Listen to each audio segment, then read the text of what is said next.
முதல்ல சும்மா 4 வார்த்தை பேசுவா, இப்ப பேசவே வேண்டாங்கிற. முன்னெல்லாம் என்கிட்ட சந்தோஷமா பேசுறதுக்காகவே போன் பண்ணுவான், இப்ப திட்டுறதுக்காகவே போன் பண்றான். முன்னாடிலாம் என்கிட்ட எது பிடிச்சிருக்குன்னு சொன்னாலும் இப்போ அதையே பிடிக்கலங்கிறான். இப்போ நான் இங்க இருந்து போறது சந்தோஷ் என்ன திட்டுறாங்கிறதுக்காக இல்ல, இதுக்கு முன்னாடி கூட சந்தோஷ் என்ன திட்டுவான், அதுல லவ் இருந்துச்சு. இப்போ அது இல்ல.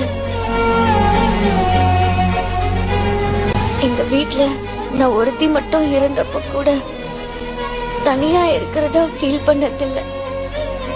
ஆனா இங்க என்ன சுத்தி இத்தனை பேர் இருந்தும் தனியா இருக்கிற மாதிரி இருக்கு.